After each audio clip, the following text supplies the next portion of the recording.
It is no great boast, but I believe I was a better hand at worming out a story than either of my fellows at the George.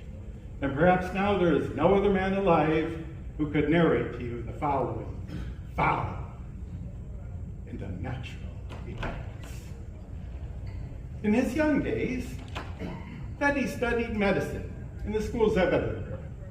He had talent of a kind, the talent that picks up swiftly what it hears and readily retails it for its own. He worked little at home, but he was civil, attentive, and intelligent in the presence of his masters. Nay, strange as it seemed to me when I first heard it, he was in those days well-favored and pleased by his exterior. There was at that period a certain extramural teacher of anatomy, whom I shall here designate by the letter K. His name was subsequently too well known. The man who bore it skulked through the streets of Edinburgh in disguise, while the mob that applauded at the execution of Burke called loudly for the blood of his employer. But Mr. K was then at the top of his vogue. He enjoyed a popularity due partly to his own talent and address, partly to the incapacity of his rival, the university professor. The students at least swore by his name, and Fettes believed himself and was believed by others to have laid the foundations of success when he had acquired the favor of this meteorically famous man. Mr. K was a bon vivant, as well as an accomplished teacher. He liked a sly illusion, no less than a careful preparation. In both capacities, Fettes enjoyed and deserved his notice. And by the second year of his attendance, he held the half-regular position of second demonstrator or sub-assistant in his class. In this capacity, the charge of the theater and lecture room devolved in particular upon his shoulders. He had to answer for the cleanliness of the premises and the conduct of the other students, and it was a part of his duty to supply, receive, and divide the various subjects. It was with a view to this last, at that time very delicate affair, that he was lodged by Mr. K in the same wind, and at last in the same building with the dissecting rooms. Here, after a night of turbulent pleasures, his hands still tottering, his sight still misty and confused, he would be called out of bed in the black hours before the winter dawned.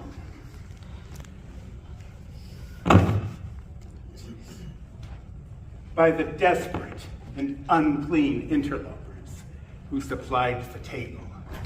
He would open the door to these men, since infamous throughout the land. He would help them with their tragic burden, pay them their sordid price, and remain alone. When they were gone,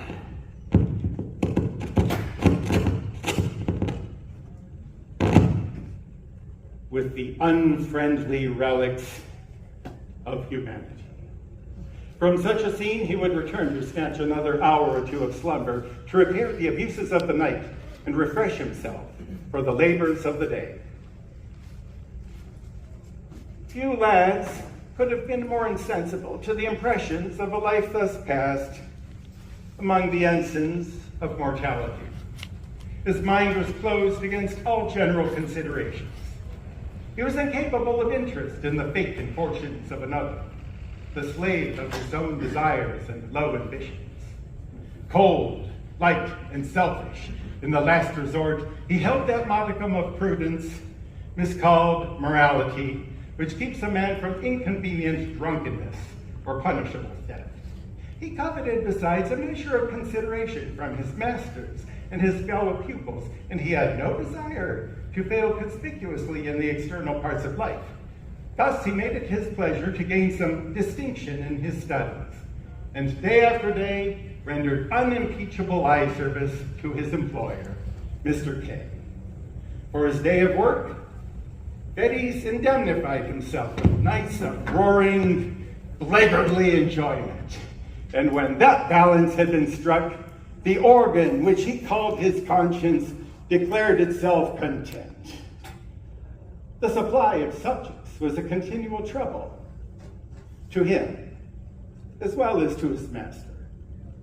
In that large and busy class, the raw material of the anatomists kept perpetually running out, and the business rendered thus necessary was not only unpleasant in itself, but threatened dangerous consequences to all who were concerned. They bring the body, and we pay the price, he used to say, dwelling on the alliteration, quid pro quo. And again, and somewhat profanely, ask no questions, Mr. K would tell his assistants, for conscience sake. There was no understanding that the subjects were supplied by the crime of murder. Had that idea been broached to him in words, he would have recoiled with horror. But the lightness of his speech upon so grave a matter was, in itself, an offense against good manners and a temptation to the men with whom he dealt. Thales, for instance, had often remarked to himself upon the singular freshness of the bodies. He had been struck again and again by the hangdog, abominable looks of the ruffians who came to him before the dawn. And putting things together clearly in his private thoughts, he perhaps attributed a meaning too immoral and too categorical to the unguarded counsels of his master. He understood his duty, in short, to have three branches: to take what was brought, to pay the price, and to avert the eye from any evidence of crime.